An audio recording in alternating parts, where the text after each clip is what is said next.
ஆண்டவராகிய இயேசு கிறிஸ்து நாமத்தினாலே வாழ்த்துக்கள். தினமும் ஒரு ஜெப விண்ணப்பம் நாம் ஜெபித்துக் கொண்டு வருகிறோம். இந்த நாளிலும் நம்ம அவருடைய சமூகத்தில் ஒரு விண்ணப்பத்தை வைத்து நாம் ஜெபிக்க போகிறோம்.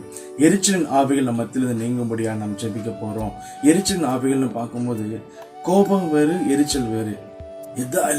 எது எடுத்தாலும் எரிச்சலும்.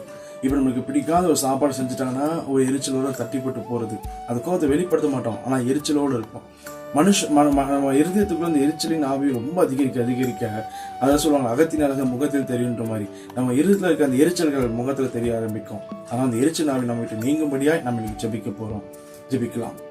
எங்களை அதிகமாக நேசி நல்ல தகப்பனே, நம்ம துதிக்கிறோம். இந்த நாளுக்காக நன்றி. இந்த புதிய நாளிலும் உங்களுடைய சமூகத்துல ஒரு விண்ணப்பத்திற்காக நாங்கள் மன்றாடி வந்திருக்கிறோம். எங்கள் ஜெபங்கள் ஏற்றுக்கொள்ளும்படியா உங்களுடைய சமூகத்தில் ஒப்புக் கொடுக்கிறோம். ஆண்டவரே, இந்த நாளிலும் இந்த வேளையிலும் எரிச்சலின் ஆவிகள் நீங்கும்படியா ஒப்புக் கொடுக்கிறோம். யாருக்கெல்லாம் தப்புன்னு ஏசப்பா ஆண்டவரே எரிச்சலாக கூட நினைக்கிறேன், இவங்க மேல எரிச்சலோடு இருக்கக்கூடாது, இவங்க மேல ஒரு மனஸ்தாபத்தோடு கோபத்தோடு இருக்கக்கூடாது நினைக்கிறேன், ஆனா அந்த எரிச்சல் என்னோட இருந்துகிட்டே இருக்குன்னு சொல்லி யாரெல்லாம் மனவருந்து கேட்டுக்கொண்டு இருக்கிறார்களோ அவர்கள் எல்லாருடைய எரிச்சல் ஆவிகள் நீங்கும்படியாய் ஒப்பு கொடுத்து செபிக்கிறோம். தேவனோட ஆவி இறங்கட்டும். அந்த காணொலி பார்த்து கொண்டு ஒவ்வொரு மேலும் இருக்கிற இந்த எரிச்சல் ஆவிகள் இயேசுவின் நாமத்தால் நீங்கி போவதாக என்னை கட்டட்டு செபிக்கிறேன். தேவன் நீர் புதுப்பி தருவீராக.